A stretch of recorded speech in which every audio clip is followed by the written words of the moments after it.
Good morning, all. I don't know about you guys, but for me, May is probably the busiest of all the months in my garden. Now that's primarily because there's so much planting to do. I'm finishing up the cool season crops, and as soon as that last frost date is passed, I'm in a huge rush to get all my warm season crops in the ground as soon as possible. And amongst all that planting, sometimes it's easy to forget about the other important tasks that can be done in the garden during the month of May. Now, keeping in mind, a lot of these can also be done in April or March or whenever the weather decides to cooperate. But today I'm just focusing on the things that I am tackling this month here in my Ohio garden. Now, the very first task I'm going to share with you, I think is one of the, if not the most important things that I do in my garden to set myself up for success for the entire growing season. But first, I wanted to give a quick thank you to the sponsor of today's video, The Farmer's Dog. These two have their own very important task for the garden. They are the garden guardians, and they are on constant vigil for any moles that are up to no good or any of those devious marauding squirrels. We're still working on their ability to scare off the rabbits, though. They also love garden fresh produce. They fight over carrots, and I've had them steal cucumbers right off the vines. While I don't necessarily have the time to cook them meals from scratch, I can still provide them with real food that is really tasty, full of healthy protein and fresh, nutritious garden veggies, using the convenient subscription service that The Farmer's Dog provides. The Farmer's Dog creates personalized meal plans for each of my dogs with convenient delivery to ensure I get my dog's food when I need it. The meals are simple, formulated with human grade, not feed grade ingredients that include proteins. They offer recipes featuring beef, chicken, turkey, and pork, produce, like my dog's favorite, carrots, broccoli, parsnips, and kale, and the perfect balance of vitamins and minerals. And my dogs love this food. The moment they spot me getting a package of The Farmer's Dog food out of the fridge, it is the highlight of their day. And I love being able to provide them with a healthy diet that they enjoy so much. Jonathan, the co-founder of The Farmer's Dog, said something that really resonated with me. Feeding our food isn't about spoiling your dog or being fancy. It's about recognizing that no natural digestive system, human, dog, or otherwise, is suited to highly processed food. I absolutely believe this to be true for my human family, which is why I focus so much time and energy on growing our own food. And it just makes sense to feed my dogs, who are an integral part of my family as well, the same way. And if you're interested in trying out The Farmer's Dog dog food for the furrier members of your family, use the link in the description below for 50% off your first order. Now, let's get back to those garden tasks. That first and very most important task that I mentioned, it's probably gonna sound a little bit too simple to be true to many folks, but that most important task is simply me being in the garden every single day if I can. There are many benefits to this, and in just a moment, I'm gonna take you guys on a walk with me to show you the kinds of things that I am looking for. But what this does, what being in my garden, present in my garden every single day does, is it allows me to catch things like pest and disease problems before they become a real issue. It lets me keep up on weeds before they take over the place. It allows me to identify potential fertility or nutrition problems in my plants before it's too late. And while I haven't been able to prove this definitively, it seems to me that having a human presence out in the garden regularly deters some of the, in particular the animal pests, from just kind of taking over the space. I notice in the winter when I'm not out here as much that the little critters like chipmunks and voles really just seem to have the run of the place. But when I'm out here more regularly, they're not quite as bad. So why don't you all come with me on a little walk, and I'll show you some of the things that I am trying to observe out here every day. So I've heard folks on social media talk about a morning routine, which usually involves something like meditation or yoga or hot lemon water. This is my morning routine. It usually starts with letting out the chickens, and then I do a perimeter walk of the gardens. And I am typically looking for some pretty specific things on this walk. And right here are one of the first things that I'm looking for. So we have ridiculously high rabbit populations, squirrels and chipmunks and all other kinds of little critters. But what I'm looking for out here are signs of disruptive digging and or nest building. So I'm checking for any places where squirrels or chipmunks are digging up my plants. And if that's happening, I want to get those areas protected right away. I'm also monitoring for rabbit nests this time of year. I don't mind so much if they're outside of the garden, but I'm wanting to make sure that they're not making their way into the garden. So I'm not entirely sure which animal is making this particular hole, but it looks very similar to the start of a little rabbit nest in here. So I'm just gonna keep an eye on it over the next couple of days. And sometimes if I can get out here and kind of mess with it while the mama bunny is still trying to make a nest, she'll abandon the site and go somewhere else further away.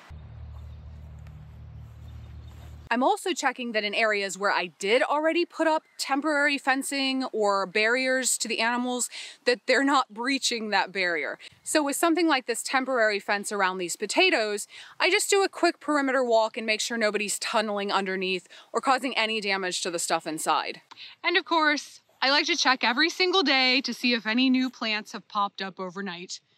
And in this case, a potato has. And just like my temporary fencing, I always check my permanent garden fence for signs of any animals burrowing underneath. I'm also checking for signs of digging like this. This is a potato planter. Most likely this is a squirrel or a chipmunk burying food down in there. I covered this up once and they dug it right back up. So I'm gonna have to put a screen over top of this to prevent the digging, kind of like I did with this one over here. I'm also looking for signs of insect feeding damage on my plants. Now, typically with my radishes and salad turnips, I get a lot of flea beetle damage on the foliage, which I'm not overly concerned about, especially by the time they're this size. It usually doesn't affect them too much. But I've got some different unusual feeding damage on the foliage and on the actual roots this year. So I'm gonna wanna find out exactly what is causing this and take action as soon as I can to make sure that whatever critter is doing this, and I suspect it might be slugs, but I'm not certain, that I take care of them before they wipe out my crop. Because a lot of times if you catch them early, the solution is fairly easy and simple. It gets a lot more difficult the longer I wait. And speaking of slugs, I was out here first thing this morning and picked an entire handful of teeny tiny baby slugs off of this lettuce. Now, if I had not been keeping an eye on these, those teeny tiny baby slugs could have very quickly turned into much bigger, more destructive slugs, at which point they could have eaten a ton of this beautiful lettuce before I even realized they were here. Instead, I was able to catch them young, and a lot of times I will just use diatomaceous earth. I've had good luck sprinkling my plants, dusting my plants with diatomaceous earth for slugs. But because it's been so rainy and you have to reapply DE every time it gets wet, I'm actually opting for a product called Escargot, just sprinkling it around the base of these plants for the meantime. And similarly, these insect nets do a great job of keeping the cabbage butterflies from laying eggs on my brassicas, but these nets don't keep the slugs off. So I definitely check under these every single day to make sure I don't have any problems with insects that are already inside the net. And that can include things like slugs. I've also had a little trouble with cutworms. But I just want to make sure that if they become a problem, again, I'm on top of it. And not insect related, but I'm seeing another interesting phenomenon. So you see these tiny little stunted broccoli plants in here? They do not look very healthy.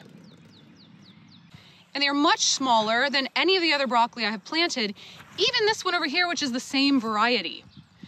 So that one's a little bit smaller, and you get over here and these are teeny tiny. So it tells me that there is something going on in the soil right here. I don't know what that is yet, but I'm certainly going to be investigating further before I plant anything else in this spot. See, at first I thought it might be the drainage. This whole row kind of slopes down this direction, but the cabbage up here in front are even lower lying and they seem to be doing fine. And you can see as we move up the row, no problems at all. It's a bit of a mystery right now, but it's something that I definitely want to be aware of. And then of particular importance is paying attention to newly emerged seedlings. So here are my beets. Fine, fine, fine. We get down to here, and there's been some obvious nibbling on these plants. Again, I'm not sure right now who is doing this, but this tells me that I need to keep an eye on these and potentially provide them some kind of protective cover before they get eaten entirely off. So I mentioned if I saw any kind of critter or bug, pest disruption, that I would put up protective barriers. So one of my go-tos are the insect netting over these hoops. I love these because they're super simple and easy to put up in a pinch. I am using 76-inch wire. These basically come in a big bundle and they're straight and you have to bend them into shape, but these are really light and flexible. You can just put them around a post and kind of bend them into shape that way. So I stick these in the ground until they're secure, and then I just come through with the insect netting, pull it tight, and pin it down into the ground.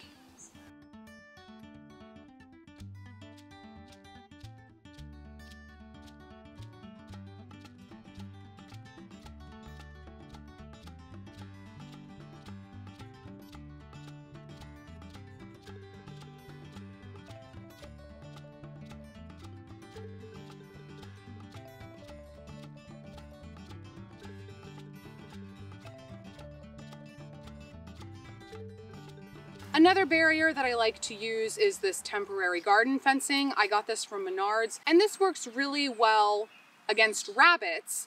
So if I've got plants outside of the garden fence that are getting nibbled on, I will pop this stuff up. This fencing is quick and easy because it comes with these posts that have a little stopper on them. It's got pockets every so often, so you can customize the spacing on these posts, thread it in, pop it in the ground, and you're done. Now, one thing I will point out is that I do pin the bottom of this down into the ground every so often, and that's just to keep the critters from burrowing underneath. And as a temporary protection for small seedlings like my beets or carrots, I love the convenience of this all-in-one garden pest control netting tunnel. The hoops are built right into the netting, so it's easy to put up in a hurry. This works great to keep most insects and rabbits from nibbling on tender young seedlings. So I mentioned scouting for nutrition and fertility issues. Related to that, when I'm doing my morning walk, I'm typically keeping an eye on my direct sown crops that are large enough to be fed. Now, unlike my transplanted crops where I give those a dose of fertilizer at transplant time, I don't feed my direct sown crops at planting time. So I want to wait until they're a couple inches tall and have true leaves before I start feeding them. These carrots here are a great example. These are about 2 inches tall. They've got some nice, well-formed leaves. It's a great time to do a side dressing with some all-natural fertilizer.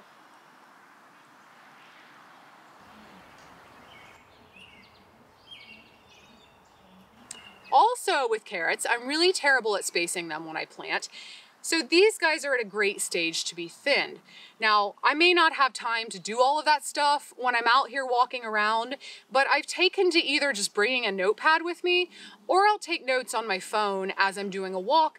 That way I can kind of keep track of all of the things that can be done when I do actually have the time to do them. On those little garden walks, I also, if I have time, like to pull up any of the weeds that I see. If I try to do a little bit of this a couple times a week, it makes the weeding not quite so overwhelming. Now, another big May task for me is mulching, and it's going to get done a little later than normal this year because honestly everything is still way too wet and I want to let my in-ground beds dry out a little bit. But typically sometime during the month of May, after I've got my transplants in and my seed sown stuff has emerged and is up a couple of inches, I come through and mulch everything.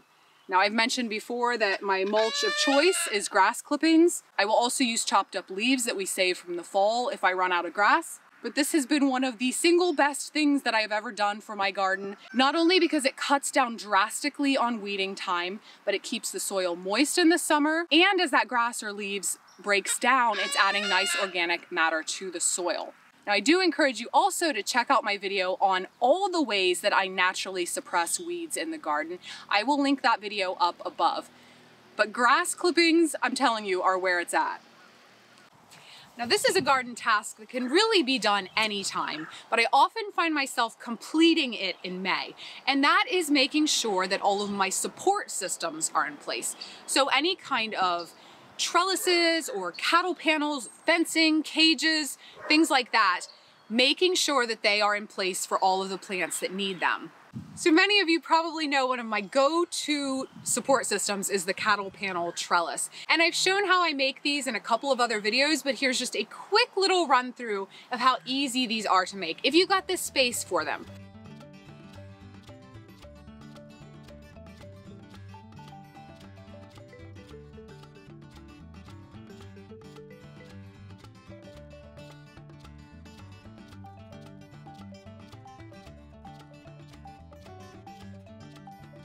Now, cattle panels do tend to be kind of big and bulky, and I've been told that the price is increasing along with everything else this year.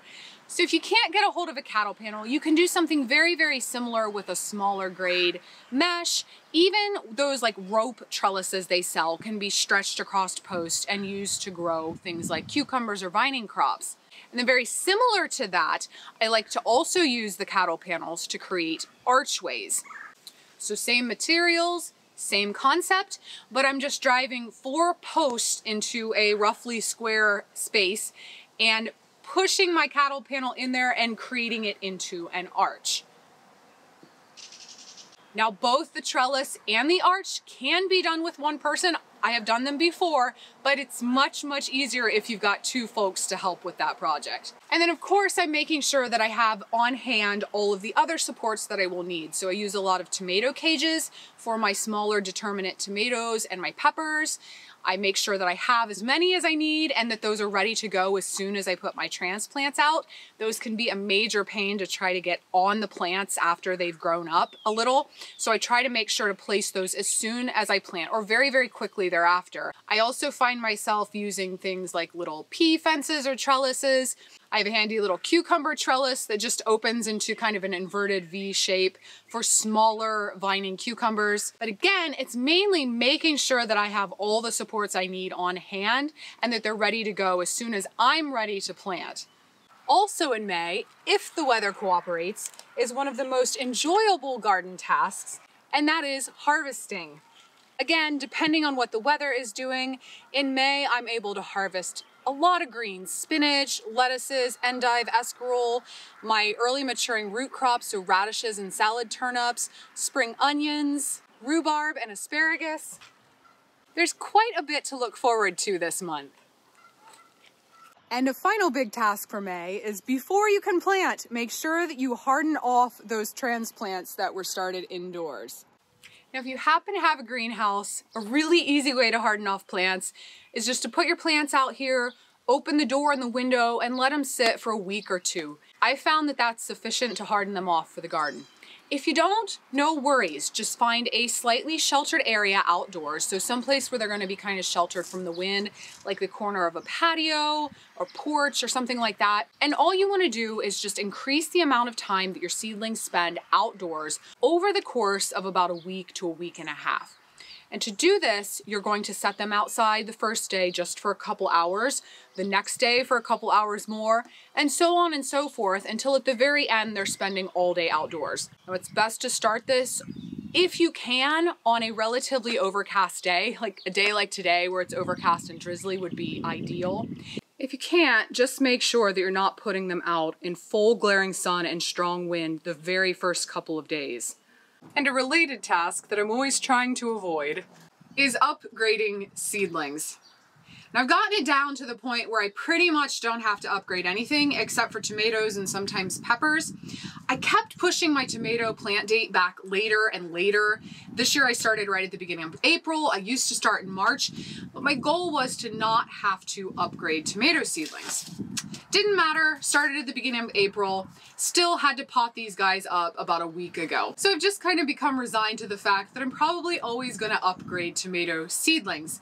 But one of the benefits about this is that I can take this relatively tall, thin seedling, bury that stem pretty deep in my bigger transplant pot, and then this baby seedling is gonna put roots all along that buried stem so that by the time that I go to transplant this out to the garden in a couple of weeks, this seedling is gonna have a nice big root system. So I think that pretty much wraps up all the important tasks that I am tackling in the garden during the month of May. You guys be sure to let me know. Is there anything that I've forgotten or anything else that you're doing in your garden, especially those things that we all kind of tend to forget in the flurry of planting that goes on this month?